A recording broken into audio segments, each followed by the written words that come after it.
Hello, everyone, and welcome to this first AskSENSS webinar.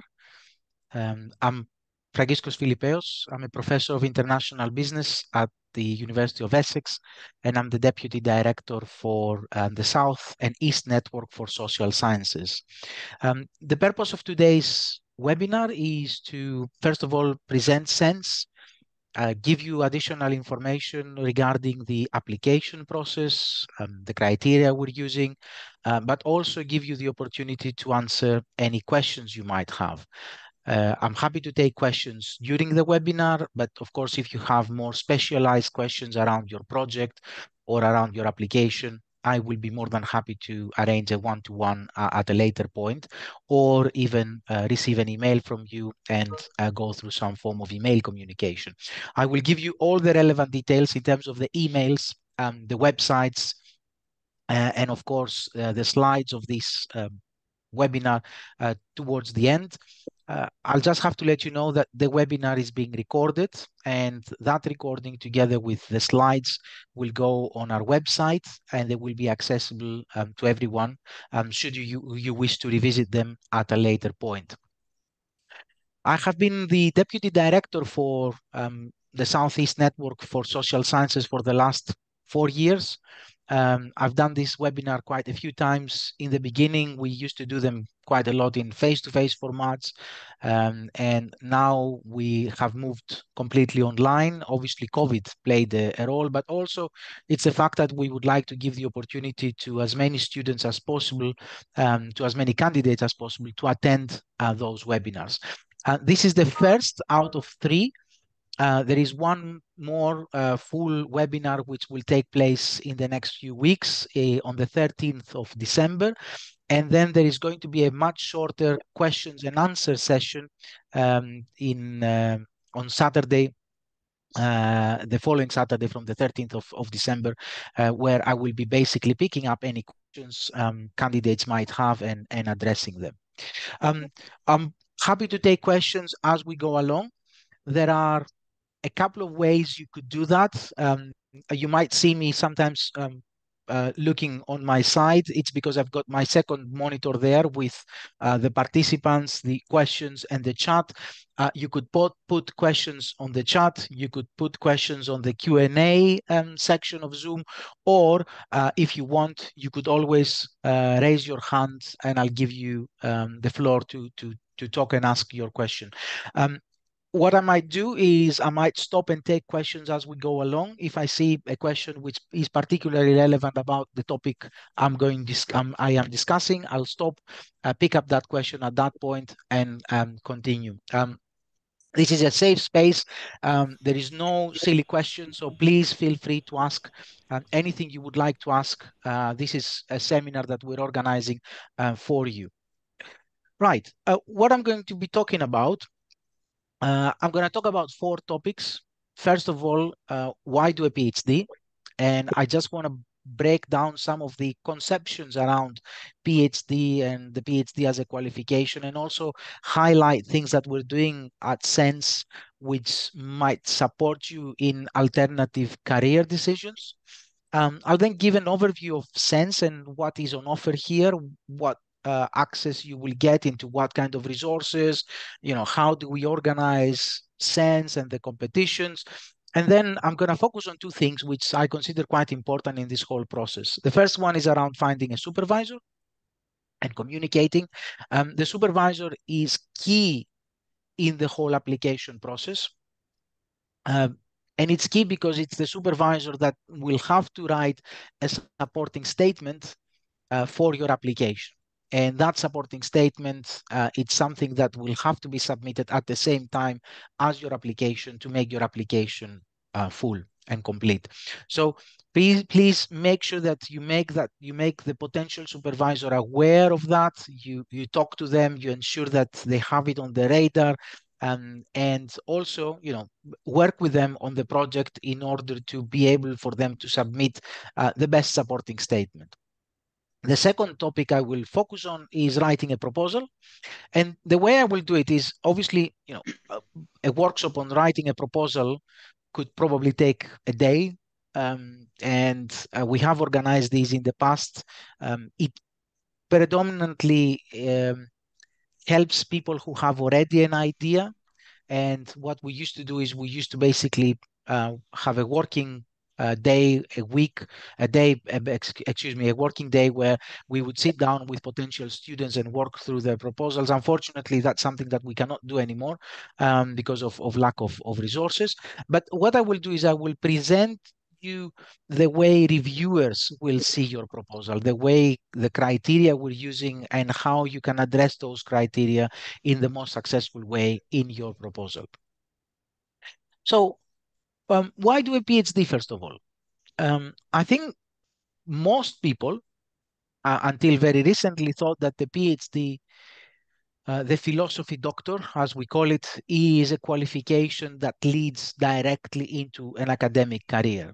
And most students that obtain PhDs, they wanted to become professors. The best doctoral students were then able to secure a job in the academia, and then you would have this linear path of PhD from assistant to associate to full professor. And obviously, this is still one route that the PhD can give you access to. So the PhD is a route for you if you want to become an academic, if you want to work for a higher education institution. Bear in mind that, of course, the academic world has become really, really competitive in the last few years, and especially in the UK, competition starts from even the initial stages, from the assistant professor or the lecturer positions. You could get quite a lot of applications from very, very good PhD candidates in those cases. At the same time, what you also need to think about is your motivation and your rationale for pursuing a PhD. And you could revisit this slide when I will be talking about your personal statement, because the personal statement is something that we also ask our candidates to provide us. It's part of your application process. You can write a personal statement of up to 500 words. And what we expect you to do there is we expect you to tell us why you want to do the PhD. So in that paper by Mowbray and Holtz, there are three major categories of motivations for pursuing a PhD. First of all, clearly instrumental purposes, the career of the researcher. And I already mentioned one route of that career, which is the PhD leading into an academic world. Equally, what we try to do over the last few years and what SENSS is destined to do is equip doctoral candidates with the skills, the competences that will allow you as a successful PhD student, as a completed PhD student, to basically work for not only academic institutions, but also work for other research organizations, even corporates. The second purpose that a lot of students have is this intellectual purpose, the personal interest, the satisfaction, you've got something that stimulates your thinking and you would like to find answers to it. It's that intellectual person. And then, of course, you've got a lot of people have altruistic purposes. People enjoy solving problems. They want to enable change. They want to create something that benefits others. Now, these three motivations and purposes are not mutually exclusive. Someone can equally have, thinking about a PhD as a route to a career. They have this intellectual stimulation to contribute to a discipline, and at the same time, they have identified a grand challenge, a big challenge that they might want to contribute to. So you could think about those purposes as we talk along. And I've already hinted on the fact that the PhD is no longer a qualification that leads into an academic career. And I've got here data from Vita. Vita is one of those organizations in the UK and data. And you could see in social sciences, which is the light purple column there, out of those doctoral candidates that successfully complete their PhD, only 50% are going into the academic world. 50%, so 1 in 2 will actually go and work in another occupation in research, not in higher education, in higher education, research occupations. So a lot of the candidates will fulfill different roles, not simply becoming a lecturer in a university. And that has kind of shaped our approach to the design of the PhD and the PhD that SENSE is actually offering. So I can guarantee you that by the end of your doctoral studies, should you wish to choose SENSE as your funder and you are successful, you will have the skills and the competences not only to work in an academic setting as a lecturer, but also the skills and the competence to work outside the academia. And it's really important because at the end of the day, the person that needs to make that decision, the person that needs to think about what am I going to do with my career, where do I want to work, should be you. And at the end of the PhD, instead of closing down your horizons, what we want to do is we want you to have as many options as possible. And over the PhD, you will have access to tools. I can mention one. So for example, every single SENSE funded student will be offered the opportunity to do an industry placement. What is an industry placement? You will get additional funding for 3 months, including costs, expenses covered, in order to go and work for an organization. Not a higher education institution. It could be, for example, an international organization. We have had students that basically did placements with the Organization for Economic Cooperation and Development. We had students that worked with the Parliamentary Office for Science and Technology, POST. And what these students did is they were basically working with policymakers, and they were transferring the knowledge they have acquired throughout their PhD to policymakers influencing policy, influence decisions. So what we will do is we will give you, I use the placement as an example, we will give you additional funding, 3 months of your stipend and your fees paid, in order for you to work outside the boundaries of your PhD and develop additional skills.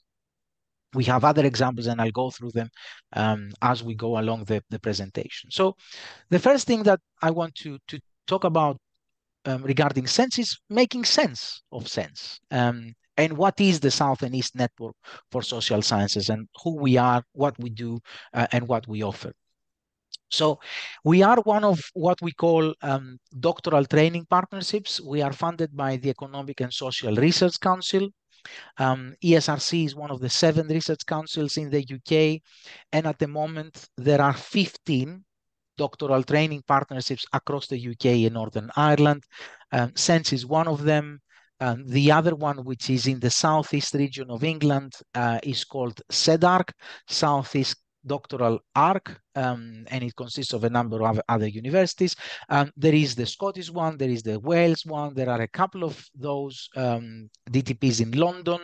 LSE has one, there is one called LIS.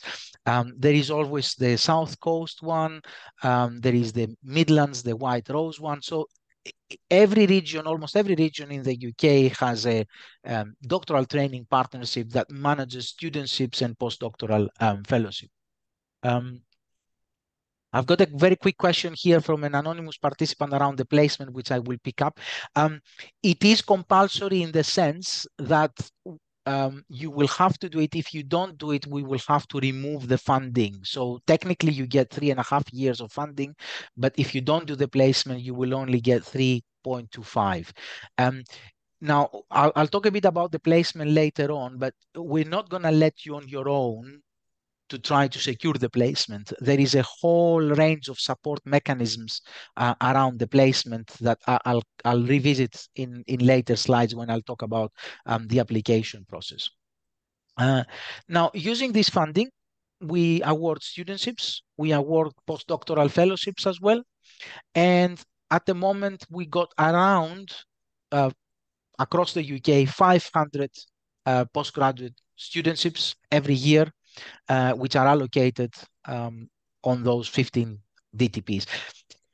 The number might sound big or small, I don't know your approach, but just to give you a sense from last year's competition for the predecessor of SENS, which was called Southeast Network for Social Sciences, we started with around 800 applications at the first level. Those 800 applications then, when they went through the institutional sift, where institutions decide on their nominations, became 210. So only one every four student basically managed to go through. And then from the institutional stage, from those 210 applications, we only managed to get 80 to the final stage, which is the management board stage. And out of those 80, 40 students received studentship. So it is a relatively competitive process. And I need to highlight that just to manage your expectations, that it's not a process where everyone will get funding. It does depend on the quality of your application. It does depend on the quality of the supervisory team, so on and so forth. We are a network of universities, and I've got the hyperlink there for the website we have. These are the institutions. Essex is the coordinating institution for SENS.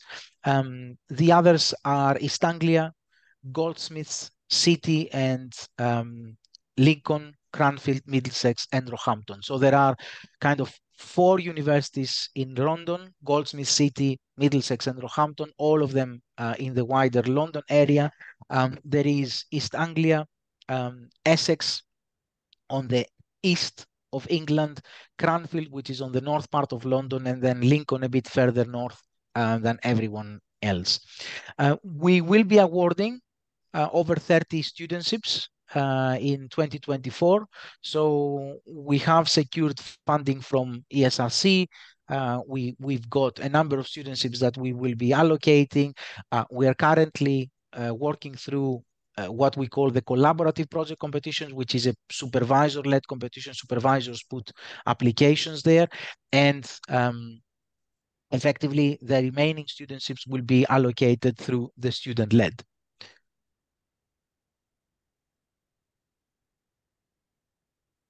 Right, I'll pick up that question later on when it comes to specific questions. Now, what do we offer? We offer innovative and challenging doctoral training. We will have a set of workshops that you will be able to attend over the year or over the years.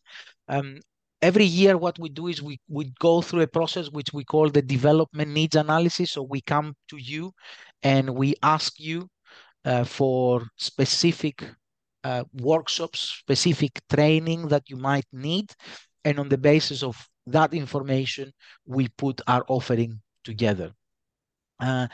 You will also have online training available. So for example, one of the key partners for SENS is Sage, the well-known publisher. We've got access to their online campus, the Sage campus, and you could do quite a lot of high-tech, sophisticated training, like learning how to do Python, learning how to program in R, completely online. You won't have to physically be present anywhere else. Equally, you have access to all 8 institutions. So if you get, if you find out that there is some training that it's not available in your home institution, but you would like to access it in another of those 8 institutions, you will be able to put a request in and you can then access that training. You could basically physically visit that institution. Your accommodation and travel costs will be covered.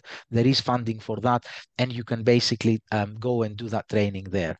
Obviously, we've got a huge network of external organizations that are going to be supporting us in offering placements. You have opportunities for what we call overseas institutional visits, so you can spend time in another institution abroad, perhaps somewhere where your supervisor might have networks. We have an annual event, an annual conference. We've got the induction event. We've got a journal. Actually, we just recently finished producing the 5th issue. So this is the Sentio journal. It is completely produced and edited by our doctoral researchers from the Southeast Network for Social Sciences. It's completely led by students for students. You can see it's a very nice journal. This is the 5th volume, and the students are currently working on the 6th volume of Sentio. So there are a lot of opportunities. And then, of course, we also have a virtual learning environment where a lot of the information is actually there for you to access. And you can access it from all 8 institutions in exactly the same way. Now, who is who in the SENS team? We're based at the University of Essex, which is a coordinated institution. Until the 15th of December, Professor Robert Jones is the director. I will be taking over from Rob on the 15th of December, becoming the director. And obviously, there will be a new deputy director for the network, and that deputy director will have predominantly responsibility for your training and development. We've got a manager, Dr. Felicity Sesnat. She's the person that kind of resolves any issues that you might have with regards to your studentship. We're going to have a training and development manager. We're currently recruiting for that, who's going to be the equivalent of Felicity, but focusing on training and placements. We've got our coordinator, Rachel Layton-Jones, and our finance manager, Sarah McKenzie, who's responsible for ensuring that you get your stipend and fees paid every month into your bank account. Now, SENS is organized in what we call thematic panels. Just to give you the background of that, the previous doctoral trainings partnership was organized in what we call pathways. And the pathways were disciplinary based. So we had a pathway on business and management, we had a pathway on economics, we had a pathway on socio-legal studies, we had a pathway on social anthropology, a pathway on social work, social policy, so on and so forth, psychology, for covering everything in social sciences. And the ESRC in the funding call asked us to think about how we can break down those disciplinary boundaries, how we can basically get not only ourselves, not only the supervisors, but the future doctoral researchers think not only in terms of their discipline, but also in terms of the grand challenges that we're facing. And through a process of iteration, we decided that we wanted to put forward 6 thematic panels. The first one, it's obviously one of the most popular ones, which is around sustainability and climate emergency. The second one is around health, well-being, and social care. The third one is around justice, institutions, and social change. The fourth one is around resolving uncertainty and addressing crisis. The fifth one is around digital social sciences. And the last one, but not least, is the one on advanced methods in social and economic research.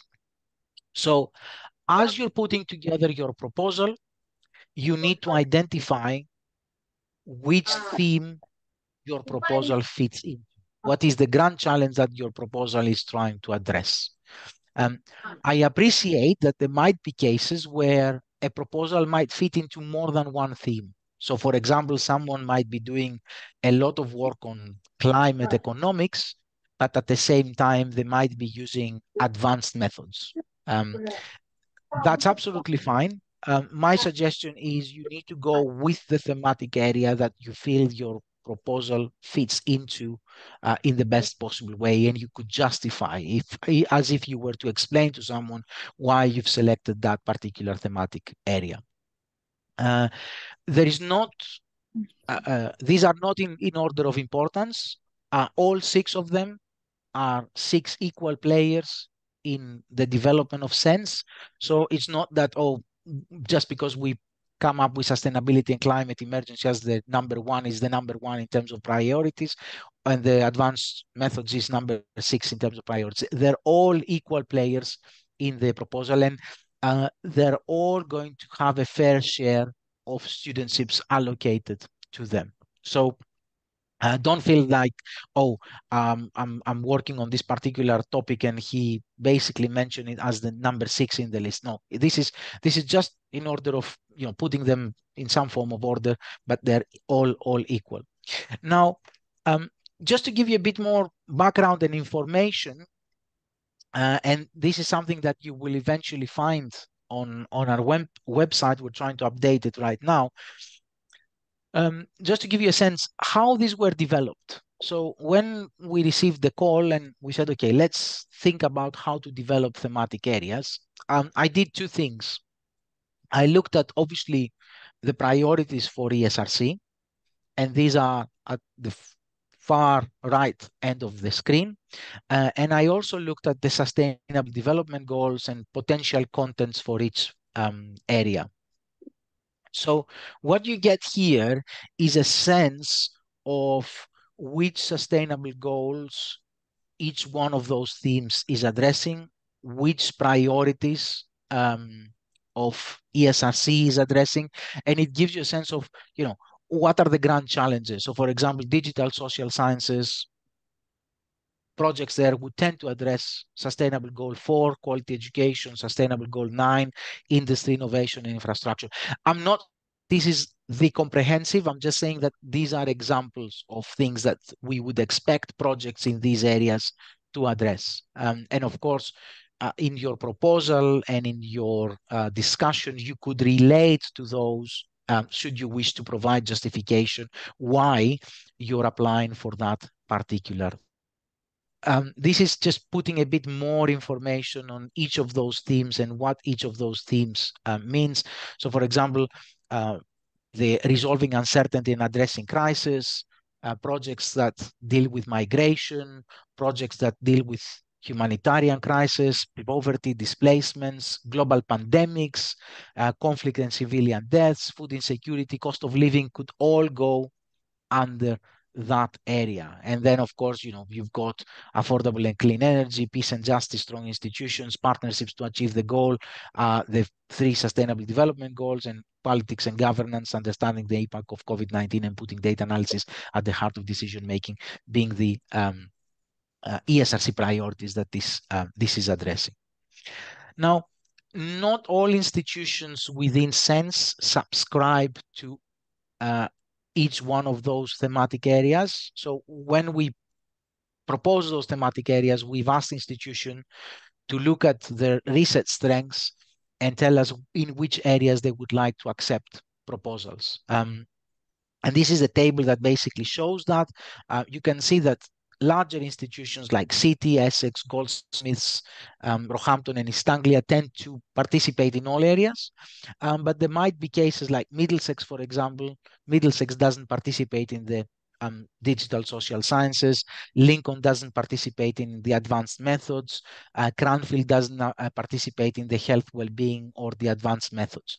So if you were to think about your proposal and your project, you need to ensure that the university you're applying through is an active member of that particular theme. So if someone wants to do a PhD on health, well-being, and social care, they can't apply to Cranfield to do their PhD. They will have to apply in one of the other 7 institutions. If someone wanted to put a proposal together for advanced methods for social and economic research, they can only do it at City, Essex, Goldsmiths, Middlesex, Roehampton, and East Anglia. They can't do it through Cranfield or Lincoln.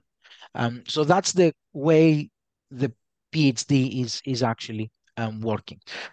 I can pause here and see whether we got any questions. I can see here there is, are you aiming to have roughly the same number of studentships for each of the 6 themes? Well, that's a very interesting question that I'm afraid I don't have the answer to. There will always be some demand management there. So if, for example, one of the projects, one of the themes becomes far more popular than others. So for example, I can immediately tell you that the advanced methods for social and economic research has only 6 participating institutions. So by default, it will attract less applications than the sustainability and climate emergency. The allocation of studentships doesn't ring fence anything to any topic. All proposals will be evaluated on their quality. So if one theme has the top applications and the top proposals, then that theme will get a bigger share of studentships. If all themes, and I think we anticipate that all themes will get good applications, then you might see a more equal spread. But ESRC guidance prevent us from ring fencing. So I can't say actually sustainability and climate emergency is more important and I will allocate 10 out of 30. And then advanced methods is less important and I will allocate only 3 out of 30. It's all about the quality of the proposals that we will receive. Let me see whether there are any more other questions here. Uh, yes, I'm more than happy to discuss a bit more the advanced methods. So the advanced methods covers projects which bring new methodological approaches. So you could be developing a new tool for measurement, for example, poverty. And that tool might be that you're doing substantial amount of interviews or you're doing some kind of advanced methodological approach in order to progress, not necessarily the solution to a project, but in order to progress our ability to handle data. So that is what usually covers in the advanced methods. And when we talk about advanced methods, obviously for a lot of people, the mind goes directly to quantitative. That's not always the case. So if you come up with advanced methods who are qualitative based, that is absolutely fine. But you need to convince the panels that you're bringing something new from a qualitative perspective. So it's not simply quantitative, it's not simply new econometric techniques, it's not simply not new statistical techniques. It could cover quite a wide range. The other question is, when applying institutionally for a PhD place, should we apply in the school of the primary supervisor as the themes are rather interdisciplinary? I'll come back to that supervisor and the selection of the supervisor, but in reality, yes. What happens is you will need to apply, you will need to identify the supervisor, you will need to identify the school, you will then apply through that school. What you could do is you could have a supervisor from another school. You could have supervisors from another area in order to get them in an interdisciplinary approach. So yes, you still need to come through a particular disciplinary approach, if I may say so, but the project needs to then widen out and try to understand things from more of an interdisciplinary perspective. Yes, of course, we're happy to see quite creative methods in the main themes. This is why I said, you don't have to, if you're having a new methodological approach, a new creative method, you don't have to come only through the theme 6, but you could still say, look, imagine someone developing a new methodological approach to capture CO2 emissions and the economic impact of CO2 emissions.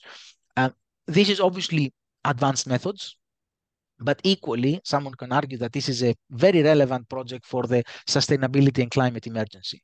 And I would say probably it's more relevant to the sustainability and climate emergency because the challenge you're trying to address there is not simply to come up with a new measurement, but also to provide impact and policy changes in that specific thematic area. Okay. So the key message here is that you need to make sure that whichever institution you're thinking of applying through participates in that theme where your project fits overall. Right. There was a direct message which I'll pick up in a minute. So there are 3 steps for making an application. The first one, apply for PhD place at your home institution. And that's really, really important. I need to make sure that it's clear to everyone. SENSS does not award PhDs. SENSS provides the funding for PhDs. So in order for you to apply for SENS funding, you would need to apply for a PhD at your home institution. Your home institution is the place that will give you the academic qualification, which is the PhD. SENS will only give you the funding to pursue that PhD.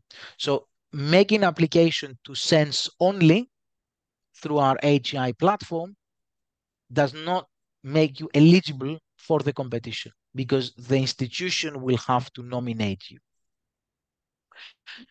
And sometimes the deadlines of institutions might differ from the deadline of SENS. So please, please make sure that you check what is the deadline of your home institution in order to make sure that you apply. And I'm saying that in the strongest possible way because I have had in the past a student, my own student, who missed the deadline by a day because they thought the deadline was on the 31st of January, while the deadline at the home institution was on the 30th of January. She didn't double check. She was under the impression that the 31st is the deadline, missed the deadline, and unfortunately we couldn't open up the competition again to get her to apply for funding. So make sure that you put in red bold letters those application deadlines, especially for your home institution. Once you've done that, you can then create your HEI Apply. HEI Apply is our platform, the platform that we're using for the SENS applications, and then develop your proposal with your supervisor and submit your online application. So these are quite important things. Um, I'll talk a bit about the international students as well. And yes, I'll pick up that question immediately. Yes, the research proposal that you submit for SENS is the same as the research proposal that you submit for your home institution. Okay, those are not different. And actually what usually happens is your home institution has a slightly earlier deadline than the SENS deadline. And they do that in order to provide you with feedback that you can then incorporate for your SENS application. So sometimes the institutions have an earlier deadline than the SENS one in order to be able to support their nominations to be more successful in the SENS competition.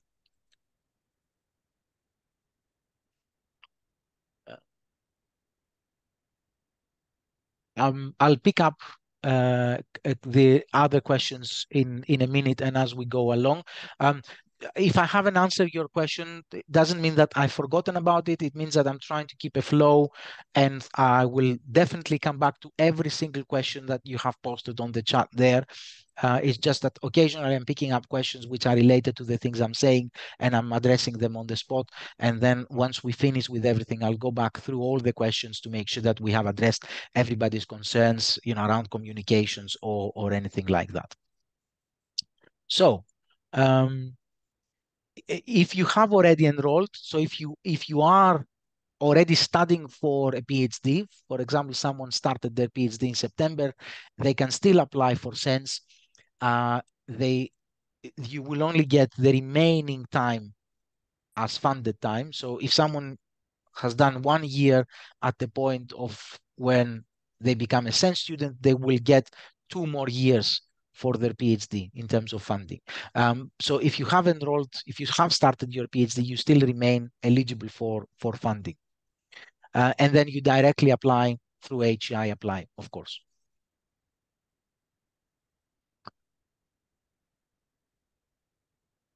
Right. So we're here to talk a bit about the main SENS competition, and this is what we call the student-led competition. It attracts more studentships, so we will be looking at 21 to 24 for 24 entry. I can't give you a number because what happens is it depends on how many studentships we award, how many students might require additional time, how many students won't require additional time, how many undergraduates we get versus how many master students we get. So depending on the kind of type of studentships we award, we might go even up to 25, 26, or we might have to go as down as 21. So if, for example, all applications we award are for undergraduate students, then we have to give them additional time. That eats more money from the funds we control, and therefore we will be able to give fewer studentships. If all students we award are master students, it means that we can give them the 3.5 years instead of 4.5 years of funding, and therefore we can award the maximum number of studentships. So there is not a definite number there. And the fact that there is not a definite number is because we award on the basis of quality, the best proposals, irrespective of their characteristics, irrespective of where the student is coming from, the best proposals get funding. There are 3 studentships that are ring-fenced, as I call. So there is a guaranteed studentship for Cranfield, Lincoln, and Middlesex. So the top student from Cranfield, the top student of Lincoln, and the top student of Middlesex will all get funding, irrespective of where they are on that list, big list of students. And that's because we appreciate that these institutions are relatively new in the DTP, and therefore they might need additional support to get studentships. The submission for the proposals, the deadline is Friday, the 9th of February. Put that again with red ball. So that's the SENSS deadline. Institutional deadlines might come earlier. And following that deadline, there will be 2 stages. The first stage is what we call the institutional sifting.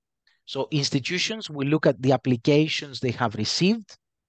They will match them with applications they have for PhD places. If someone has applied for a PhD place and they've made the PhD and they made the SENSS application, then they become eligible to participate in that institutional shifting.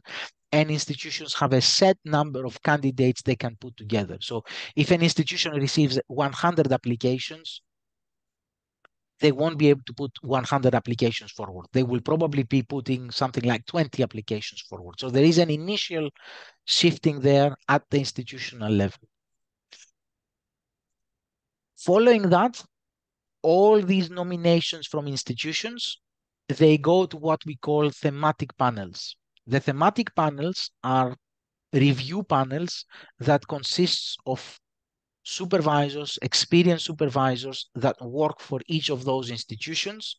And what they do is they get the applications that the institutions have nominated, they review them separately, they score those applications, and then they have a meeting to discuss which are the candidates that they would like to put forward. So each thematic panel has a number of candidates that they can put forward.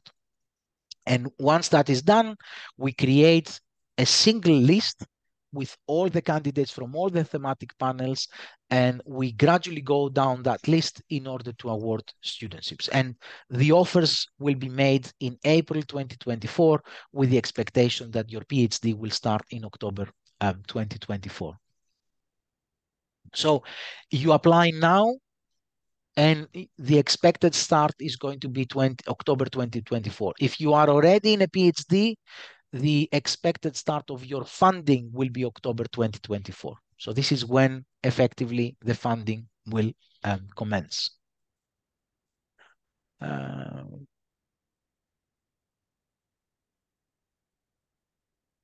So if there is a 19th of February in the booklet, yes, it might be that that is a slightly older version. We had to push our deadlines further and further because of the SRC's announcement and when we opened the competition. So the definite deadline for SENSS applications is the 9th of February.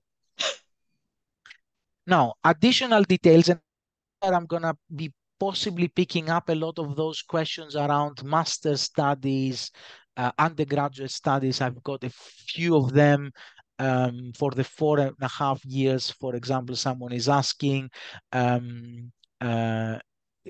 whether you basically have an undergraduate or a few masters. So the way we will determine the length of the award. So the award can be anything between 3.5 years to, which is the minimum, to 4.5 years, which is the maximum. The 3.5 years includes an integrated placement. So it's effectively 3.25 plus 0.25 for the placement. Remember what I said earlier, if you don't do the placement, then the funding will be reduced by the 0.25. But we expect every single one to do a placement. It's our strong recommendation, and we will, as I said, and I'll explain a bit more in a minute, we will support you in securing a placement relative to your interests. So the minimum period someone can receive is 3.5 years. The maximum period someone can receive is 4.5 years, depending on their existing training. The 4.5 years is going to be the case where primarily undergraduate students, people that come straight from their undergraduate studies, will receive. And in that letter that they will receive, saying that you need to, congratulations, you have received funding for 4.5 years, there will be a recommendation that you will undertake a master's. If you have done a master's, so in the case where you haven't got a master's, it's highly likely that you will receive 4.5 years. You will also receive an offer letter that says this is the master's you need to be doing. For those that have a master's,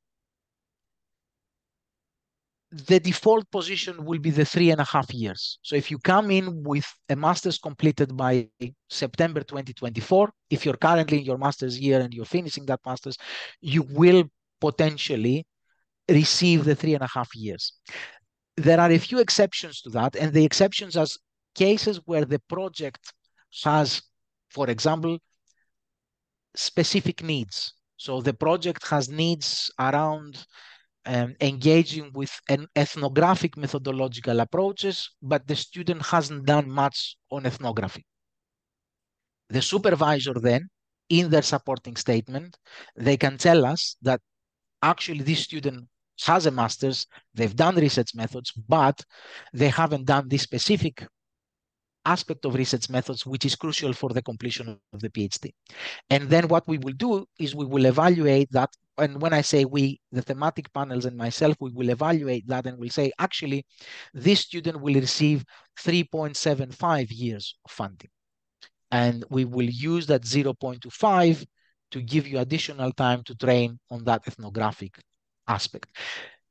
It's not your job to tell us how much time you need. It's your supervisor's job to tell us how much time you need. So effectively, the supervisor makes a recommendation, the thematic panels review that recommendation, and then I review, the deputy director will review the thematic panel's suggestion, and that will go in the offer letter. So it could be anything from 3.5 to 4.5. Equally, I'll take another extreme example. You got someone who comes into the PhD with a psychology undergraduate degree that has substantial amount of training on research methods and quantitative research methods. And the project they want to undertake is a quantitative methods project. What we might say to that undergraduate student is, look, you don't need to do a full master's. You could go and do the PhD, but you might need to do X amount of training. So instead of giving them the full 4.5 years, we will give them 4 years. We will say in the offer letter, these are the training guidelines or the training modules you might need to take. You've got 6 months in addition to your normal 3.5 years. You don't need to register for a full master's. You go and register for the PhD directly. So there is going to be a range of funding available to everyone.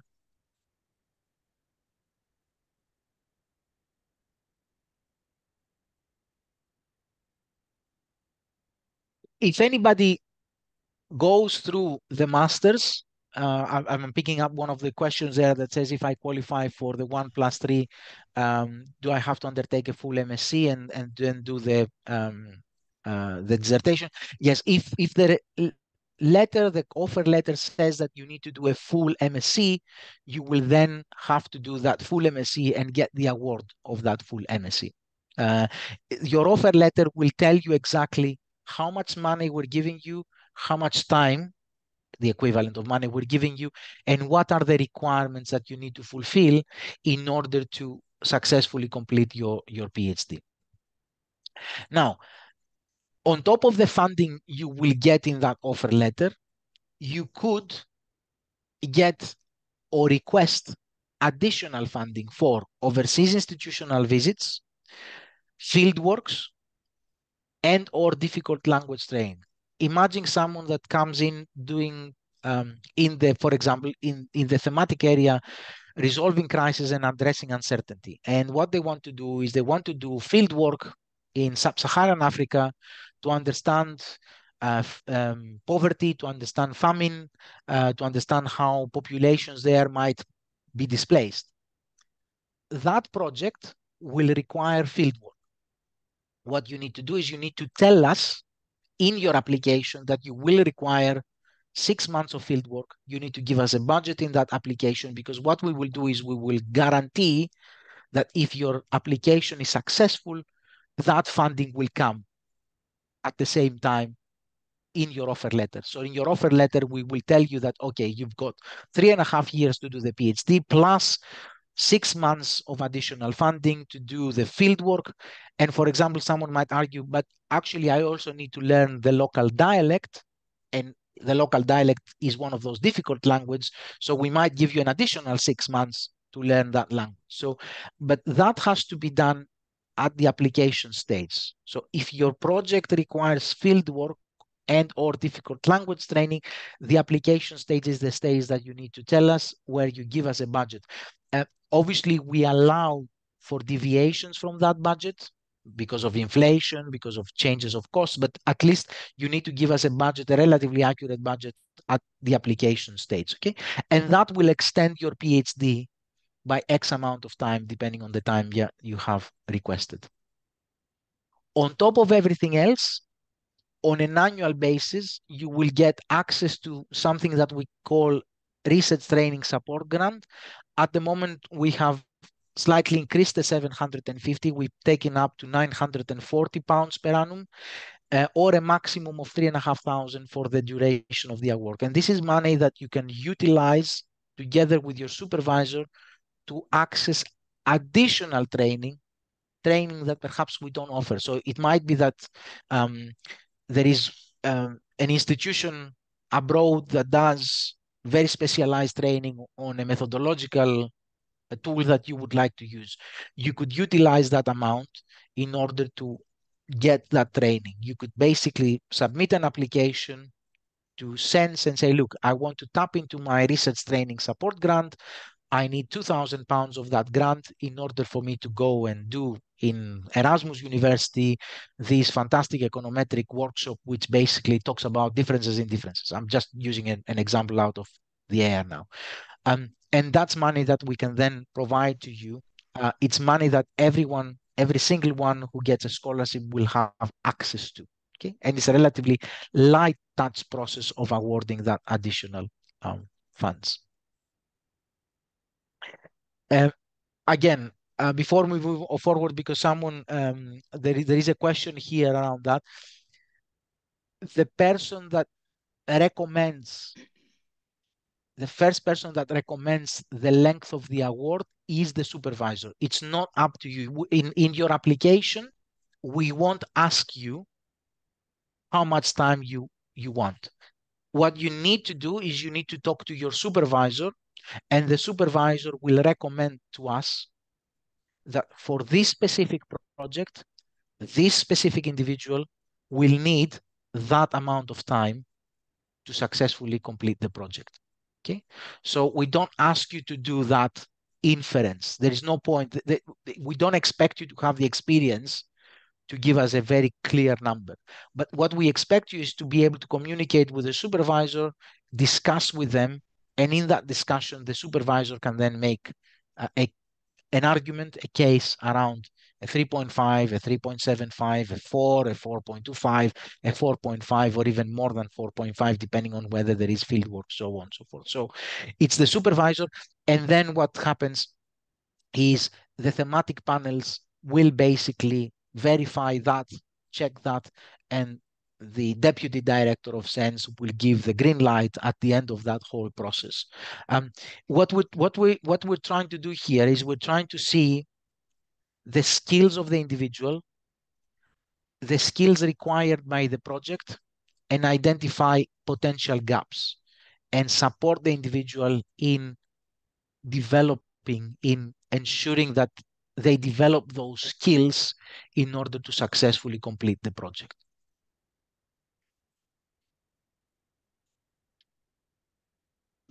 I think there is a very interesting question, Isaac, there. Should I apply for the PhD program or contact the supervisor first? My advice is always start with the supervisor, and I'll talk a bit about finding the supervisor, but the supervisor is a crucial person in this whole process. Actually, within the application for SENS, we have a set of what we call qualifying questions. So if you log on to HI Apply and you start your application now, one of the first questions that you will encounter is, have you identified the supervisor? If the answer to that question is yes, then we ask you to provide us with that supervisor's details. And in the end, remember, once you submit your application, an email is generated for your supervisor for them to submit their supporting statement. If you answer no to that qualifying question, have you identified the supervisor, then what we do is we stop your application at that point and we give you guidance to contact the operational lead for the institution you're interested in pursuing a PhD in order for them to guide you to potentially finding a supervisor.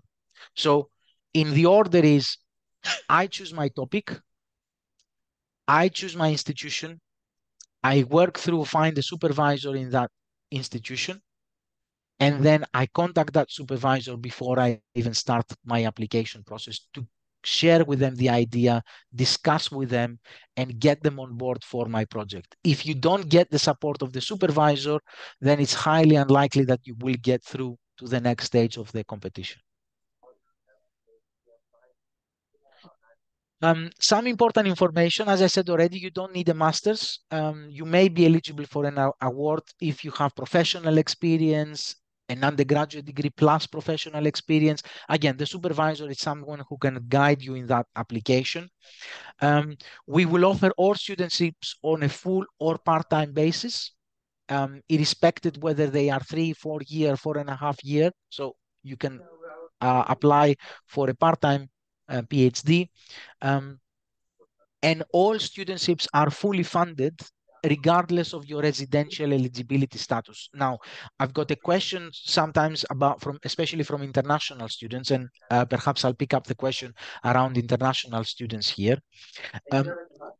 In very, very basic terms, anybody who doesn't have UK citizenship or a pre-settled status or a settled status is now considered an international student, irrespective of whether they're coming from a European Union country or non-European Union country. So all EU students, unless you have pre-settled status or settled status in the UK, you will be treated as international students.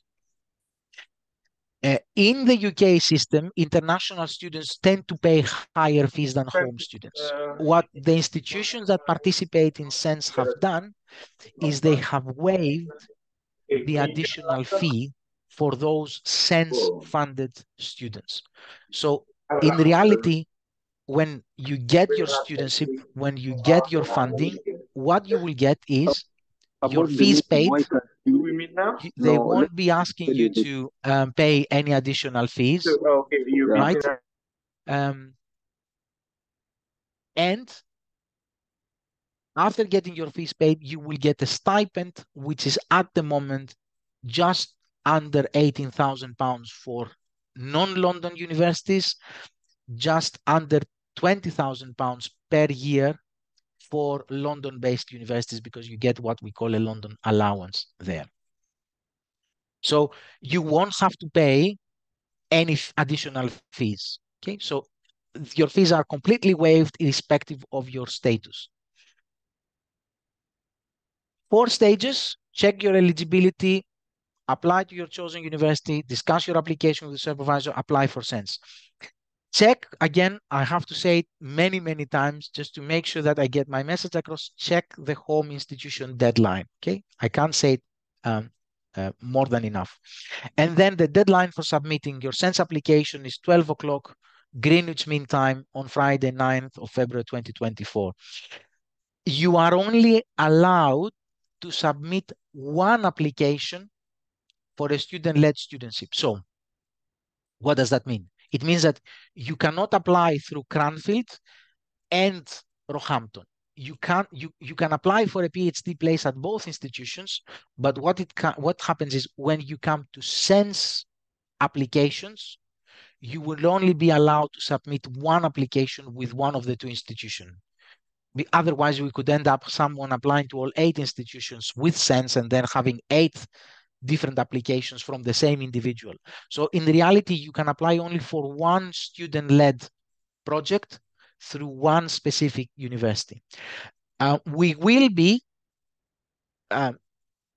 just after Christmas, advertising for studentships to do what we call collaborative projects. So at the moment, we're basically selecting projects that have been submitted by supervisors. Those projects will be advertised on Find a PhD and jobs.ac.uk. There will be anything between 6 and 8 across the 6 thematic areas. You can apply for as many as you like on these collaborative projects. So if you feel that you have a fit or interest in 2 of those projects, because they might be very similar, you can apply to both of them. Okay, so that's not a problem. It's the only case where you can apply for more than one. When it comes to the student-led, when it comes to your project, you can only apply with one project and one university. Right. So 2 steps are important in this process. First one is finding a supervisor and establishing a good working relationship with them, and then the proposal. I'll talk a bit about the supervisor first. If you don't know the institution, you know your topic, my advice would always be, do a Google Scholar search. I appreciate that some of you might not have access to online resources from universities. You might be coming out from, some professional experience. You might have finished with your degrees and therefore you don't have access. Google Scholar is a very good tool because it allows you to freely access versions of different papers. So what I would do is I would I would basically go and do a search around the institutions I'm interested and the supervisors. And then I would move on to the next step where I would visit the institutional webpage. Sometimes most institutions allow you to do a keyword search on the main website. Some institutions have specific links on finding a supervisor. It depends on the institution. But it's really, really crucial before you start anything to identify who your supervisor or who your supervisors will be. अल्लाह का शुक्र है मुझे ये तो पता है मेरा supervisor कौन You है could इंस्टीट्यूशन कौन है नहीं you could do more with more than one. So at this point, if you haven't had an established relationship for example, usually the supervisor is someone that has supervised our master's dissertation. So if you don't, if you only have one, you could always approach a second or a third one. And what I would suggest is, you find the 3 people that you might want to work with and send them an emails. Now, this first contact is really, really key.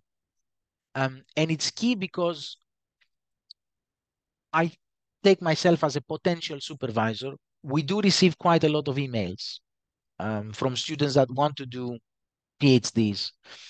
And obviously, in order for me to, I respond to every single one of them. That's not the case for all supervisors. Okay, so I'm not saying that I'm an exception, but most people tend not to respond to every single email. What I usually do is I very quickly skim through the proposal and I say, yes, this is within my research interest, this is not within my research interest, and then I move it on the side. But that first email or that communication is really, really key because it's the attention grabbing email from the supervisor. So you don't know them, the first thing you need to do is address them properly. I know that, we can all be very friendly and very chatty and, we can say hi and hello and things.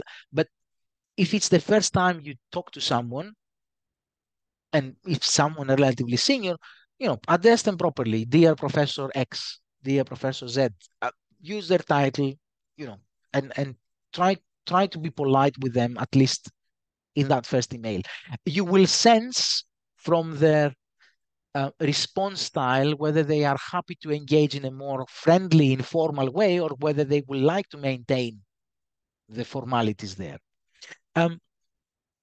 The first thing that I tend to do there is, I tend to advise, tell them something interesting about yourself. So why would you like to become a PhD student of theirs? It might be that, oh, I've read your paper and I've got work experience in that area and I'd like to combine the two. And explain your research interests and how you feel your research proposal matches their expertise. Okay, so you tell them why you have selected them as a potential supervisor. Proofread your email. Don't make any extravagant claims. If you said you've read their publications, make sure you have. And also prepare for a informal face-to-face interview, because that's usually the next step. So what I usually do, and I'm talking from experience here, is I say, I enjoy reading your proposal. Shall we have a quick chat over Zoom to see the next step forward? And I think for me, that's a big step.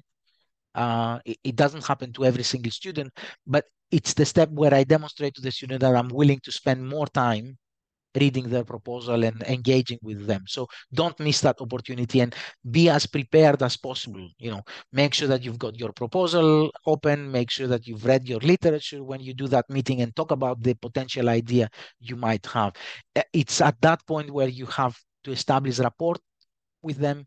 And once you've established that rapport, it means that you are able then to progress to the next stage and get them kind of interested in what you're doing. So assuming that you've got a supervisor, they liked your idea. And what I also suggest here is, if you don't have a fully fleshed proposal, at least send your potential supervisor a small abstract of your idea. What is your idea about how you're going to do it from a methodological point of view? It's better to read something than actually get an email about, oh, I'm thinking of doing a PhD in that area, because it gives them the understanding that you're well motivated and you know what you're doing. So what is the strong proposal? What do we expect from proposals at SENSS? What are the proposals that receive funding? The first thing is that, you need to discuss your research proposal with your supervisor. You need to get their input. All institutions will take you through an interview process in order to nominate you, and they might give you feedback. And this is why I usually say, check the institutional deadline, because sometimes that institutional deadline might be before the SENSS deadline, in order to give you some feedback for your application and, get that application submitted with a bit more advanced kind of information. Also read the guidance notes we have on the website and HI Apply. That will give you some additional information on what we require in each section. And something really, really important, the application has 2 stages. You finish your application, then the system generates an email to your supervisor. In order for your supervisor to submit the supporting statement, you must have finished your application. But your supporting statement, your supervisor supporting statement must come within the deadline. Okay, so it's not the 9th of February for you, and then the supervisor has as much time as possible, or as much time as they want. Is that by the 9th of February, we expect to receive the student aspect of the application and the supervisor statement. So chase your supervisor if you know that they haven't done the supporting statement. The supervisor is automatically mailed through the system, so they will get the invitation to submit the statement. We have provided them with guidance in terms of what the statement should include, but most importantly from you is to focus on developing a strong research proposal. The proposal basically has a title, an abstract, the main body of the proposal, and the personal statement that we ask you. So I'll focus predominantly on the research proposal and the personal statement and tell you how we evaluate those. So what are the essential ingredients for any good research proposal? The first is the issue. And here you've got already a good starting point by the thematic area. So what is the issue? What problem does your research address? Um, and you can then say, oh, I'm applying for sustainability and climate emergency because I want to do that and that and that, and that's the issue that have been identified. And here are the sustainable development goals that are relevant to this project and the priorities of ESRC. And this is why that issue is important. It's also, it's what I usually do. I review papers for journals as well. It's what most reviewers will call the so what question. Okay, you put something forward, you put an idea forward. So what? Why do we need to know about it? Then what you need to do is you need to go and look at the research design. How are you going to address the research objectives you have? What is the design you need to put together? And is it something that is valid? Is it something that is replicable? Is it something that is appropriate for the questions that you have put forward? And where are you going to contribute?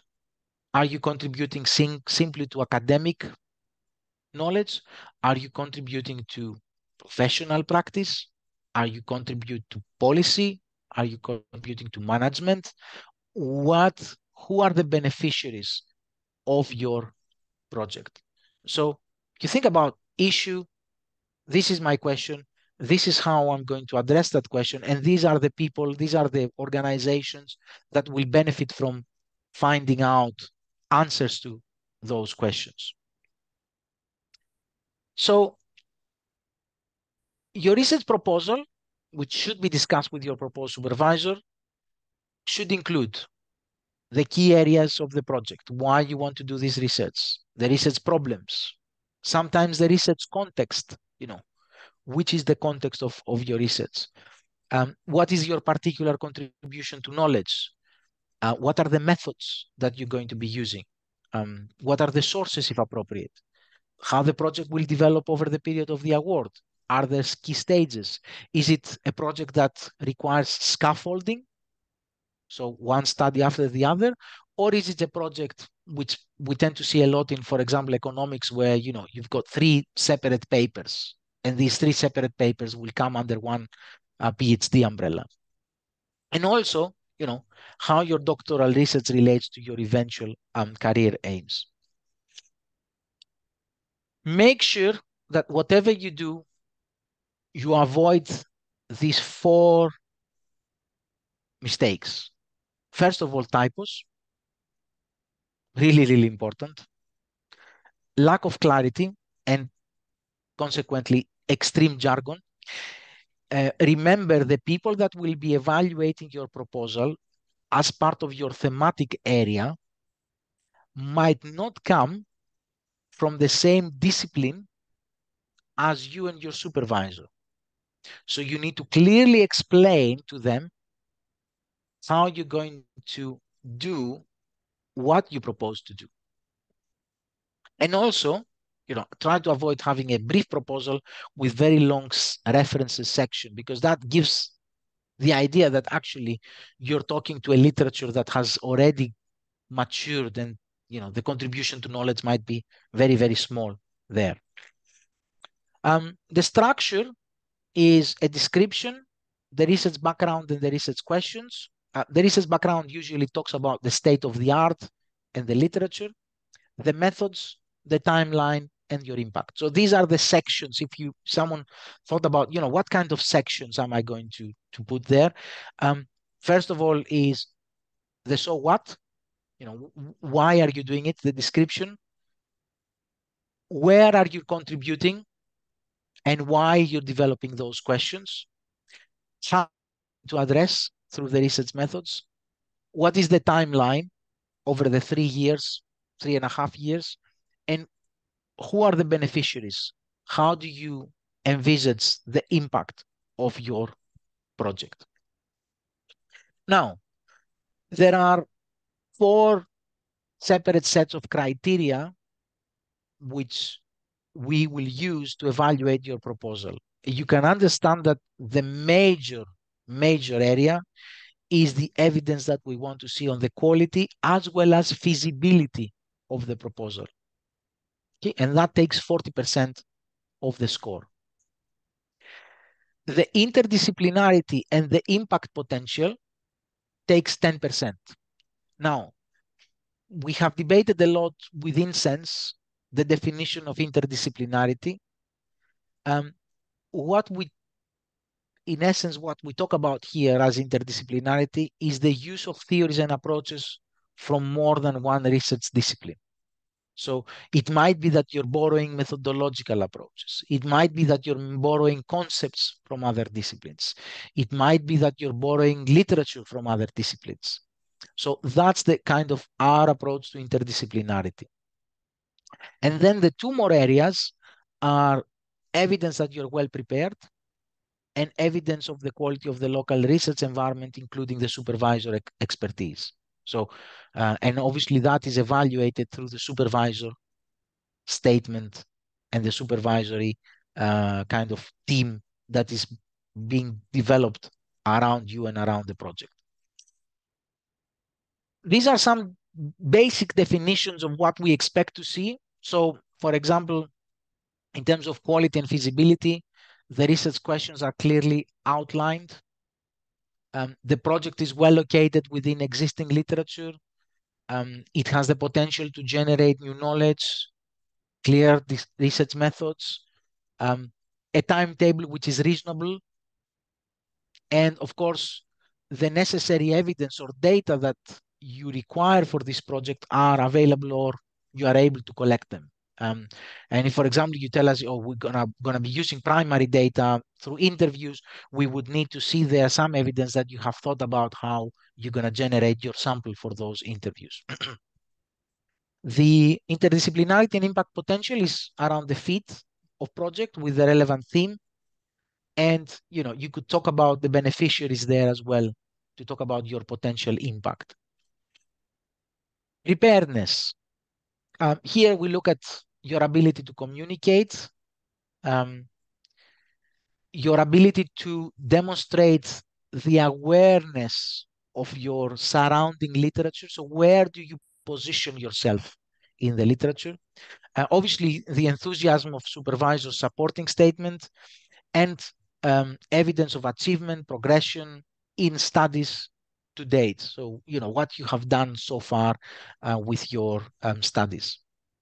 And the final one is around supervisory team expertise, combination of experience and training, supervision, and also how does the supervisor will help you to connect with the wider peer network within the department, within the school, within the university, and what are the opportunities there for you to develop that network. Most of that will come through, as I said, the supervisor statement. But in order for the supervisor to write that statement in the best possible way, you will have to convince them. Remember, the supervisor has a stake in this process as well, in the sense that they get a fully funded student. We know all by data that fully funded students take less time to complete their PhD.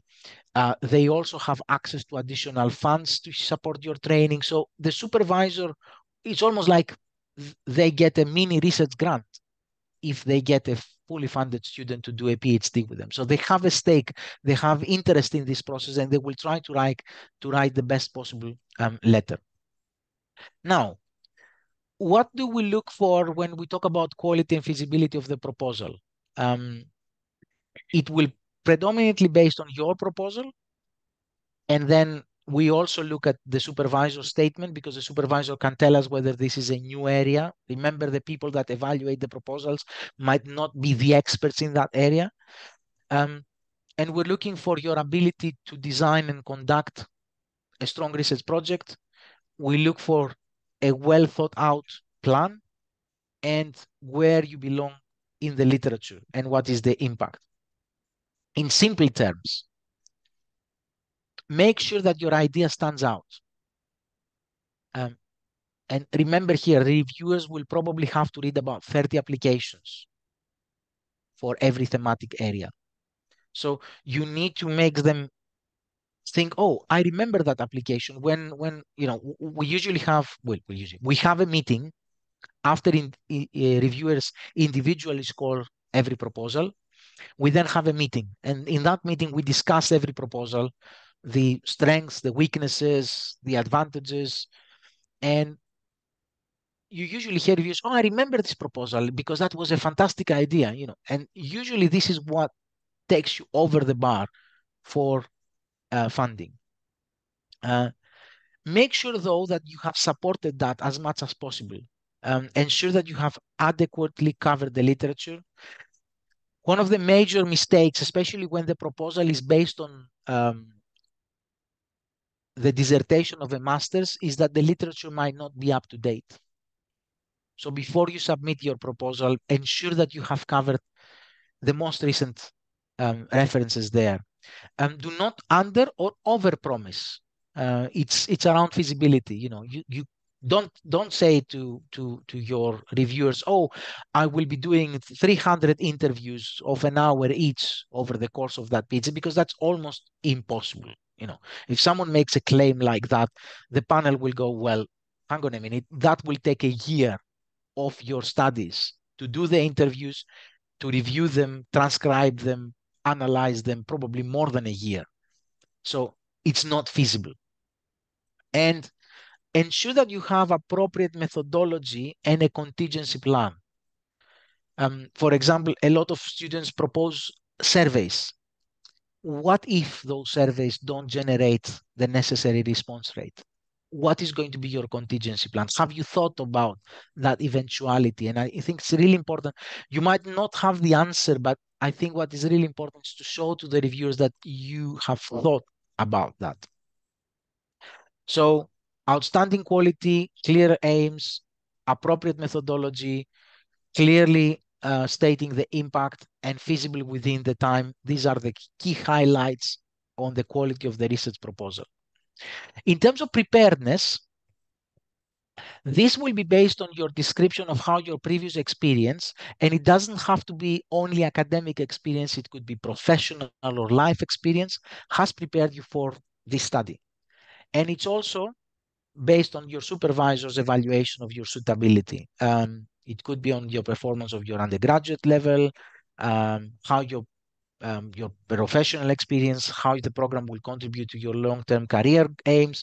So it doesn't only matter if you have a strong proposal. What you need to demonstrate is that you are the most appropriate person to take it forward, that you have the right skills, the right motive, and the right drive. So you need to convince the panel that, I really want to do this. It's something that inspires me. It's something that I feel it's going to have contribution to knowledge. I feel it's going to change people's lives. I think it's going to put us one step forward in resolving that grand challenge. And then the final aspect that we're looking for is this evidence of the quality of the local research environment and their supervisory expertise. And this is where, yes, the supervisor is the supervisor and we can evaluate them, but it's also evaluating your ability to identify the most appropriate supervisor, remember here. And it's based on your supervisor's research areas, knowledge, expertise, the individual roles that they will play in your supervisory team. So usually what happens is once you talk for a couple of times with your primary supervisor, you talk to them about who else needs to be on the team, and also your training needs. What do you need in order to successfully complete this project? So you don't only need an excellent proposal, You don't need a clear demonstration that you are the best person for the research, but you also need to be supported by a team, supervisory team that has expertise and experience and can identify training needs for you in order for you to successfully. So those gaps that I mentioned earlier. And then the final bit is you and your personal statement, which is less about the proposal, less about your skills in relation to the proposal, but it's more about why you deserve you deserve a studentship. You can discuss your academic interests. You can discuss why you want to study with sense, why your chosen university, why your chosen departments. You could almost talk to us about the journey you have done in order to reach to that point where you are today, and you come in front of us asking for funding. What is the most appealing? For example, someone would say, oh, I found out we can do field work in this funding period, and I'm going to get funding for that field work. I will access, for example, someone might say, oh, I found out that there is an integrated placement, and that integrated placement will help me because I'm not thinking about an academic career, but I'm thinking about working for a policy organization. So taking certain modules, placement opportunities, why do you think, how those things fit with your long-term goals? And your passion for the topic, your existing knowledge and experience, your life experiences can help us understand your preparedness for the demands of the postgraduate life. And what I always say we have our induction with the new students usually in October, November. What I always say is, look, the PhD is not a 100-meter race, is a marathon. And in that marathon, you will find yourselves facing the wall, as the marathon runners mention it. You will be facing the wall that stops you from progressing, that stops you from mentally from moving forward. Then at that point, you will have to go back into your internal resources, draw on those resources, and move forward, push forward until you get to the submission stage where you complete your PhD. It's not something that will finish. For those of you that you have done a master's, it's almost the opposite of the master's. The master's, you've got an undergraduate degree that usually scaffolds you, builds knowledge. Then you go to a crash course, which is the master's course, a year, and you learn so much within that year. And then you go into this unknown territory, which is the PhD, because a lot of the things is about things that you have to plan, you have to do. You have to pace certain things. You have to keep finding that motivation to move forward. And this is what we're trying to infer from that personal statement. And a lot of the time, in the interviews you do with your supervisor, with your home institution, you will be asked that question: why? Why do you want to do a PhD? And if we feel that there is someone with a strong motivation, we know that that individual will overcome any obstacle, no matter how big that obstacle is, to successfully complete their PhD. I've got a slide here with more information, and I'll go to the questions now. The first one is the slide, the website, the current website with the SENS overview and the studentships.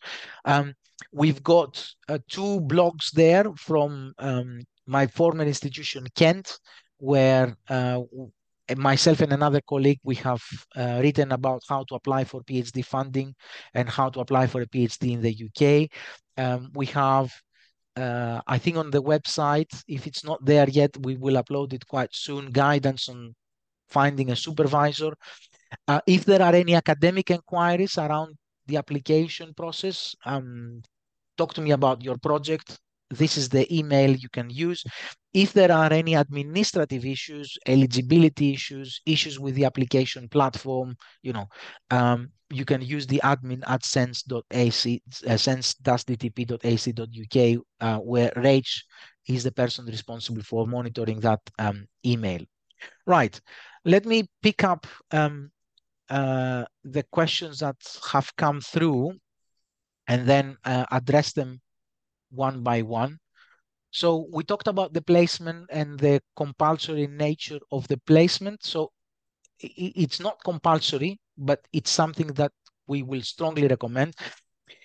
We have at the moment in the funding letter we have about 18 external partners that have guaranteed to give us placement. So we start with a place where, as Sense, on an annual basis, what we will be doing is we will be advertising placement opportunities. And it's up to you to then look at whether those placement opportunities are appropriate.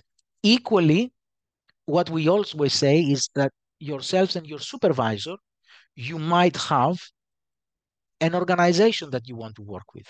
And you can identify that organization and you can secure a placement in that organization. That is absolutely fine. You might even have a collaborative organization identified in your proposal. You could work with an external organization in your proposal. You've got, remember those motivations, altruistic motivation. I want to resolve the issue of poverty or homelessness in the UK. I work with Catching Lives, which is one of the UK charities, for example, that deals with homelessness. And I will be drawing on evidence and data from that. They will give me a placement as well. You could talk about that in your proposal. So it's highly unlikely that you won't get a placement if you want one by the end of your PhD.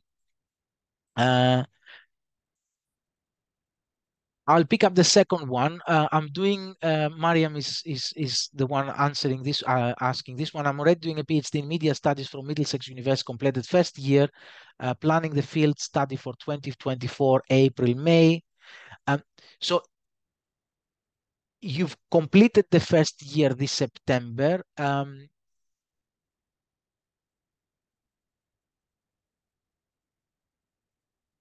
Right. So it's a very specific case, which Mariam, I will probably need to look into that. So if you forward me that email that you've sent to the email address on the Sense website, I imagine that has gone to admin at Sense. Forward that to the director. The rule of thumb there is that in order to get funding for your PhD, you will need to have at least 50% of your PhD time remaining at the point where your funding starts. So if you have already completed your second year by October 2024 and you haven't been awarded a 4-year PhD, in that sense, you might not be eligible. But it's a more of a specific case, which I need to look into that and guide you with regards to the eligibility. I think I talked about what comes in advanced methods. I'll click those as answered. When applying institutionally for a PhD place, should we apply in the school of the primary supervisor? I said that already. So the primary supervisor and the school, you apply to them, you secure a place, and then you apply for Sense. Are you happy to see creative methods? Yes, of course, in the main themes and research as practice as well. You can talk about that. Few master's degrees offer a possibility for a PhD in the end of the completion. How we apply in this case, because we won't be master students by October, but we're not PhD now. So some of them are what we call integrated PhDs.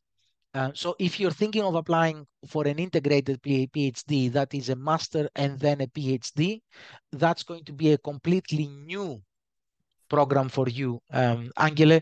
The alternative would be that you basically finish with your master's and you go straight for a PhD that is a 3-year. Well, the funding will be for 3.5 years, but the PhD in most universities, the minimum period is a 3-year. If you were to apply for an integrated one, that integrated one means that you're starting from scratch and you will probably be doing another master's. If you have already enrolled, you apply directly through HI Apply. Now, ring-fence awards means awards that are secured for these institutions. So, for example, Middlesex will have one ring-fenced award, Cranfield will have one ring-fenced award, Lincoln. What it means that For example, you've got this big list. I said you've got this big list of 80 students where we do the selection process at the final stage. We might be able to give up to 25. So the first 25 students there will get an offer. And if no Middlesex student appears in those top 25, then we'll go down that list to find the first Middlesex student. And we will be awarding that Middlesex student a studentship. The same will happen for Lincoln, and the same will happen for Cranfield. So there is almost a guarantee to those three institutions that will get one studentship, which might be the top student they have in the competition, funded. So that's what ring fencing means. And it's exactly the same award. It's a studentship as everything, every single other one. So this is a case, October, Mariam, the October 2024 is the third year of your PhD, is the final year of your PhD. So according to ESRC, you won't be eligible to apply unless, of course, you have been registered for a 4-year PhD. That's the only case where you can be eligible. The master's doesn't have to be a specific one. It could be a MRes. What kind of masters you will be required to do, it's something that will come into your offer letter. It's something that your supervisor will recommend. And then, of course, in the offer letter, we will pick up that recommendation from the supervisor. It doesn't have to be an MRes, though. It's not necessarily an MRes. It could be an MSc, for example, in econometric methods, or an MSc in business management, something like that. Professional experience, yes, it does include research placements or summer internships. Anything which is related to your professional life can be included in your professional experience. Holly, if I'm not mistaken, have you done one of our research placements last year? Might be wrong here, but you need to list a primary and a secondary supervisor. Yes, they don't both have to write a statement. It's the primary supervisor's responsibility to write the statement. They usually liaise with the secondary supervisor. So there is one statement that we now ask the supervisory team, as we call it, to submit. Will students be more advantaged in terms of their application if they apply with an interdisciplinary supervisory team? Will it be a disadvantage if they all come from the same faculty? It won't be a disadvantage, and it won't be an advantage. It's more about placing the project, yourself, and the team in that interdisciplinary context. So you can see that interdisciplinarity and impact do get some weight in the evaluation criteria, but equally what I have said to even supervisors, if you artificially try to create an interdisciplinary team, that will show. It's not going to be something that it's going to give you additional points, because you simply took people from different parts of the university. So, and even, you could have people from the same faculty with different disciplinary backgrounds. I can give you, for those of you that you have an interest, Cranfield, for example, it is a very interdisciplinary institution. So, for example, the main school that participates in SENSS, well, obviously the business school participates, but the other main school that participates is a school which is around environmental science and water. And there are social scientists in that area that are working in social sciences problems, and they do it in a very interdisciplinary perspective. So it's more like the demands and the needs of the project than simply select people from different parts of the university and just bring them together.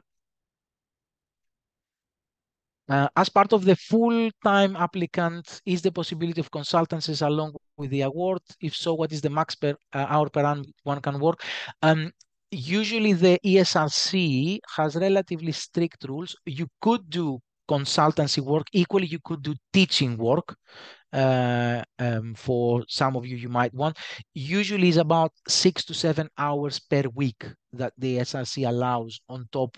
So if you're a full-time candidate, 6 or 7 hours on top of those of your PhD is something that the SRC allows. So you then multiply that by 52 weeks per year, and you find out how much time you're allowed to do. Can we have supervisors across other universities? Yes, you can have supervisors across the 8 universities that form SENS, but you can't have supervisors which are outside SENS institutions. Bear in mind there is a kind of a technicality here. Most institutions which are part of SENS, and I know because I know their code of practice, will require you to have at least 2 supervisors from the same institution, and then you could always have a third supervisor from an outside institution. Okay, and that's because most institutions, they would like to have supervisory teams for continuity within that same institution. It is said on the guidance note we have 150 characters for all the character maximum. Should we follow the guidance? Yes, the guidance notes are the ones that you need to follow in terms of the characters. It could be different for the title, different for the abstract, different for the proposal. Usually the proposal is, if I'm not mistaken, something roughly between 3,000 and 4,000 words. It's what the 10,000 characters equate to. Happy for applicants with multiple mixed methods, questionnaire and focus groups or interviews. The methodological approach is a question which is related to the project itself. So what we would like to see is we would like to see the most appropriate methodological approach for the project, whether that is mixed methods, whether it's single method, mono method. It's down to the project, but it's not. It doesn't mean that, oh, because you have mixed methods or multiple methods there, you're gonna score higher or lower. What the panel will see is, okay, what are you trying to address? Is there a need for mixed methods? Is there a need for triangulation? Is there a need for XYZ? And then they will evaluate on that basis. Will we be disadvantaged in the competition if we haven't identified an organization or field to do the placement? The placement and the identification of the collaborative organization is not part of the criteria. You won't be disadvantaged.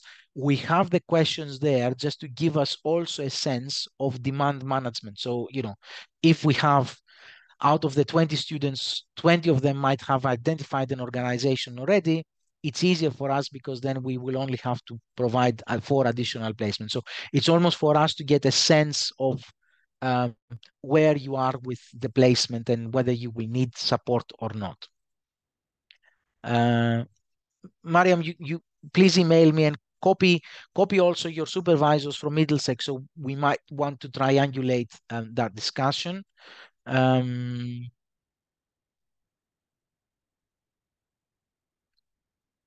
So the Irmak, the question you're asking is that within the wider competition, we have projects which are directly relevant to data skills or advanced quantitative methods. Now, what do we mean by ring fencing? These are not going to be separate competitions. What's going to happen if a project uses data skills or uses advanced quantitative methods, they can tell us they do so. And if the project is of good quality and basically is a fundable project, that project will be named to the SRC as an advanced quantitative method project or a data skill project. So it's not that if you get a project like that, or if you say that we've got a project like that, you get a separate competition. It's all within the same competition. It's only you tell us that it is an advanced quantitative methods project, and if it gets funding, we will brand it, let's say, as such to the SRC. So just to clarify and put this to bed, the major decisive factor for getting or not getting funding is the quality of the project, your preparedness, and the quality of the supervisory team. Nothing else. You're applying for collaborative lead. Does the student have to write a proposal again? So if you're applying for a collaborative lead, And as I said, just to remind you what I said earlier, we are in the process of selecting the 6 to 8 collaborative projects. You won't have to write a proposal. What you will need to demonstrate there, and so there is a slightly different type of application. What you will need to demonstrate there is how you fit with that specific proposal that the supervisor has put forward. So for example, if there is a project that requires significant quantitative skills and someone has a qualitative background, obviously they won't be a good fit for that project. Okay, so these projects will be advertised post-Christmas on findajob.ac.uk and findthephd.com.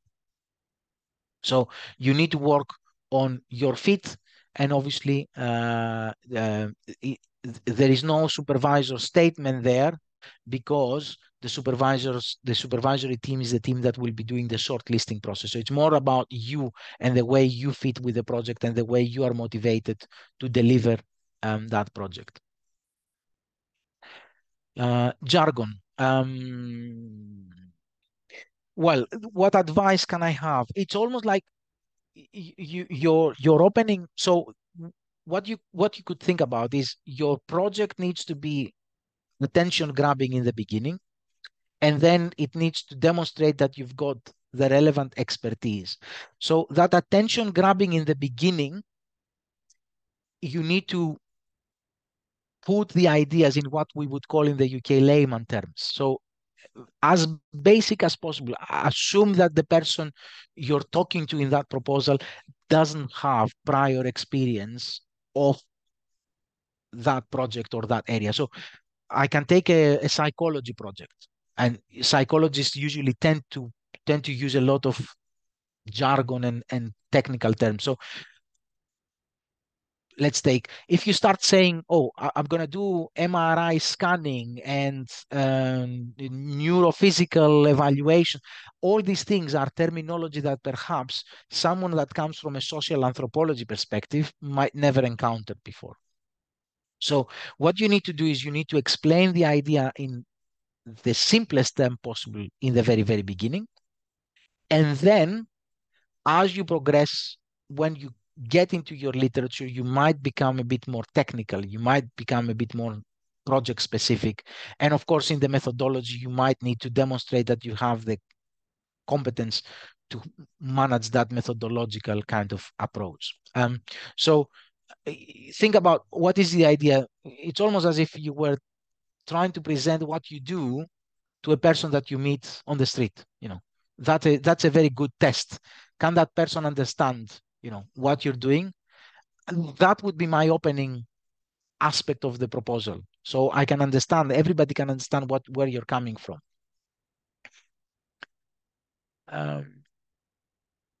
I've answered that one with the collaborative projects. I've answered the one on methods.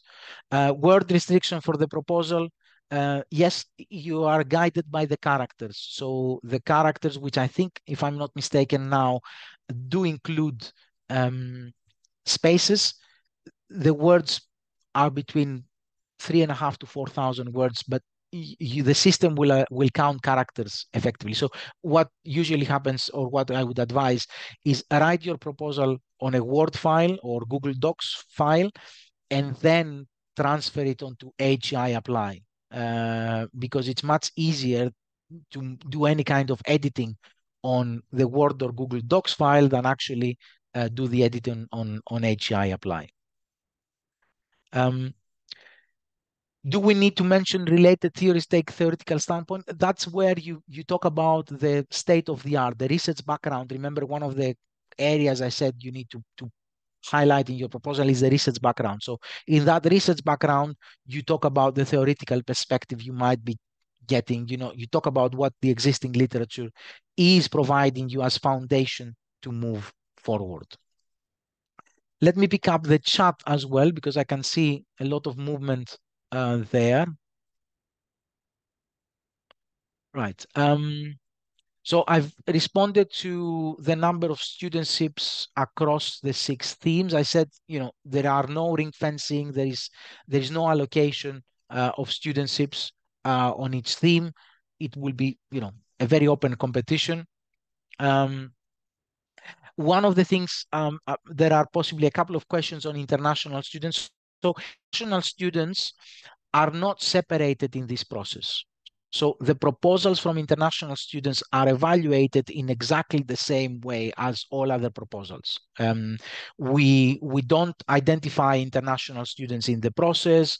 We're not telling the panel doesn't need to know whether someone is an international student. But there is a big but here. And the but is that the ESRC has a quota for international students. And that quota is 30%. So in the total number of studentships that we award as doctoral training partnership every year, we cannot exceed the quota of 30%. What does that mean? How does that translate to a number? I would expect that we can award up to 12, 13, 14 max international awards every year. So the way that will work is in that big list, once we have the ranking of students, at that point, we will identify whether a student is an international or not. We will go down that list until we reach, I'll take 12, the 12th person as an example. We will go down that list until we reach the 12th international student. If that student is within the funding range, we will award. If the next student is still within the funding range, but it is an international student, we won't be able to award.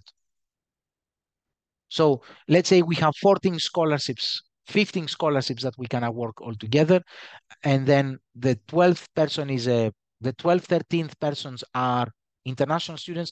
We will award up to the 12th, the 13th person being an international student, being outside the quota, we won't be able to award. We will have to move to the next person, which is a home student. Now, if an international student above drops out, we will substitute one-to-one. So we will go to that next person who is an international student to award the scholarship. Okay. I'm sorry about this, but this is the way ESRC is working. And I think I picked up a question earlier whether someone has indefinite leave to remain. If I'm not mistaken, the indefinite leave to remain is qualified as settled, pre-settled status, which means that you are treated as a home student, not as an international student. So international or not is not necessarily down to nationality, but it's also related to your status in the UK, in the UK state, basically. So if you have settled pre-status or indefinite leave to remain, you would qualify as home student, irrespective of your citizenship. Haima, if it's okay, can I pick up that on a separate conversation because it's a direct message, so I can talk to you at the end of this session on a one-to-one if you want. So yes, I said that the research proposal submitted to SENS can be the same, should be the same as the one submitted to the institution. Perhaps it might be slightly more refined. You can apply to SENS if you hold an offer letter from your home institution for 2024. Yes. So what you will need to do is you will need to notify your home institution that you will also be applying for SENS funding, and then they can decide whether they can put your application forward. You're applying now. The start will always be in October 2024. We clarified the deadline. You don't need to apply separately for an MA. You apply for the PhD, and then if your supervisor and the thematic panel feel you need to do an MA or an MSc or an MRes, that will be part of your offer letter. And of course, the next question, if you qualify for the 1+3 or the 4.5 pathway, as we call it, that will be part of your offer letter. So it's something that we will be talking to you about, and we will be telling you this is what your supervisor and the thematic panel suggested to do in terms of the MRes. And of course, you will have to complete that MRes or MSc or MA before you start your PhD, in as usually happens.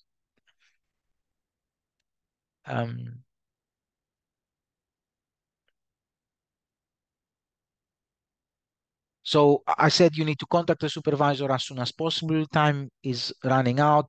The clock is ticking. Really, really important to get the supervisory team together and the supervisor on board.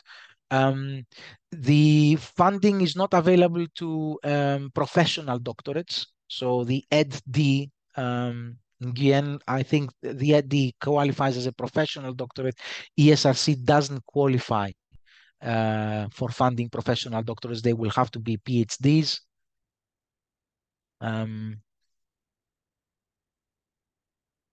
I answered about the limits of number of studentships towards international students. Yes, it's ideal to have a research proposal or at least an abstract when you contact the supervisor. I already answered the international students and whether they are considered in the same way. Interdisciplinarity, I said it's not compulsory. It shouldn't be an artificial construct in your proposal. What you need to say is how your proposal is addressing the theme that you're applying to. Practice-led um, practice-led research proposal are eligible. Well, Helen, you're mentioning here a PhD in art, so that probably wouldn't be a qualified PhD under SENS because SENS funds social sciences PhDs. So it's a case where the school you are based in needs to be part of SENS, and they need to be able to demonstrate that this is a route that leads to a social sciences PhD.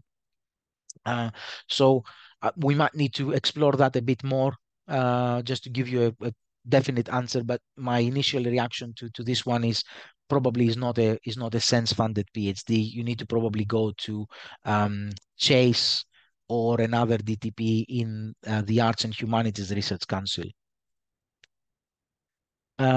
So yes, you need to submit research proposal, personal statement. The supporting statement comes from the supervisor direct to us.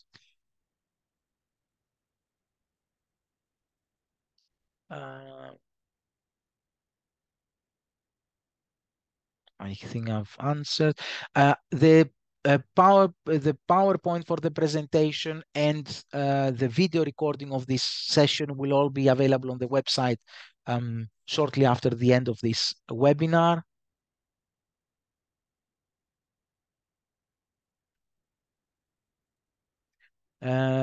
Zoe, if you have a place already for October 2024 start and you have deferred that place, you don't need to apply again. What you need to do is you need to reapply for funding, so you need to do the SENS application again, but you don't need to apply again to your home institution. Just make sure that your home institution knows that you're using your deferred place to them to apply for SENS funding. Holly, I might be coming back to you separately because I will probably need some more information on your summer placement, but glad to hear that you are exploring options of getting SENS. Just to let you know that last year, three out of the 6 students that did placements actually secured studentships to do their PhD. And I might, if you want, I can put you in touch with a couple of them and discuss their experience. When writing an email to potential supervisors, do we need to attach our transcripts, degree certificate in CV? I wouldn't necessarily put too much information on that first email. What I would do is I would put the research idea there and I would put a short version of your CV. There is no need for them to see transcripts. There is no need to see degree certificates at that point. The more information you send them, the more confused they might be. Try to streamline the information you send, proposal, abstract of proposal, and then the CV. Get them to agree to talk to you. That's the most important bit. Pre-settled status is home student.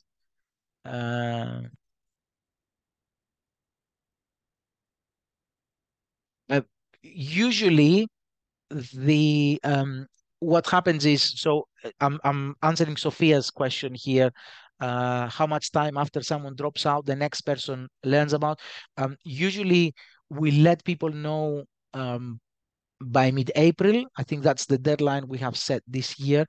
The minute the management board confirms studentships, informal emails go out telling you we will be coming to you with an offer letter and asking you to tell us whether in principle you will accept that offer.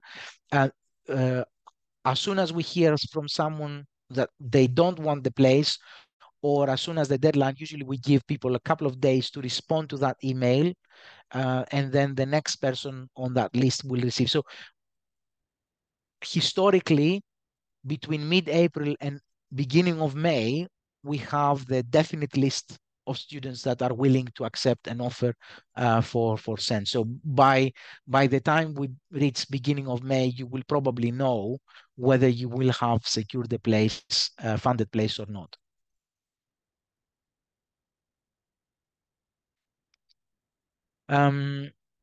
Immigration and psycho. Mona, I'm picking up Mona's question here. My proposal is about immigration and psychoanalysis. Um, well, it's a very interesting topic, but how could you identify which panel would be best fit for your proposal? What I would suggest, Mona, is go back to that list, that table I showed you in the beginning. I showed in the beginning where we talk about priorities and potential themes. It might be around resolving crisis and addressing uncertainty. It might equally be around health, well-being, and social care. So these would be, from my perspective, at least without looking at your proposal, at least looking at the idea, these would be the two areas where I would potentially suggest that your proposal might fit.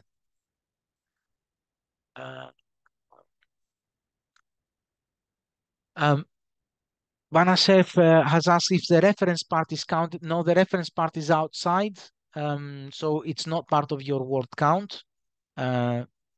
Just to be fair to everyone. And can we only approach supervisors who are working in the participating institutions? Yes, that's a key condition. You can't approach someone who's a supervisor in another institution because that supervisor cannot provide the supporting statement for SENS. And of course, the institution is not part of SENS, so we won't be able to provide you with funding.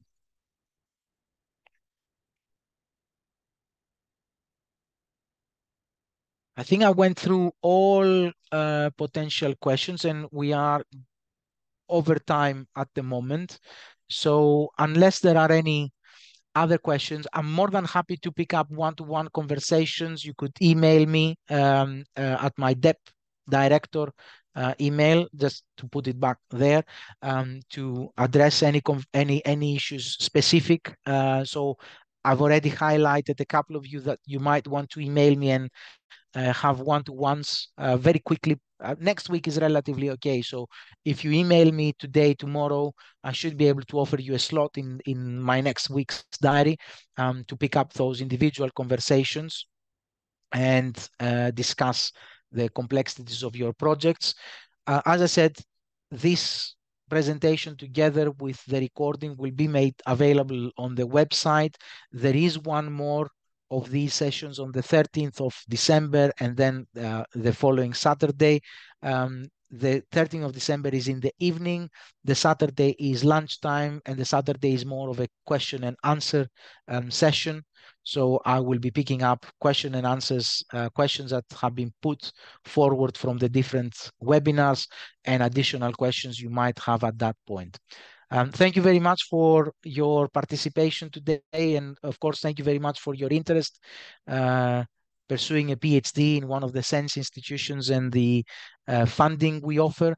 I look forward to reviewing your proposals because as part of my role, I will be reviewing proposals as well. And hopefully I will see some of you face to face next October when we have our student induction. Thank you very much.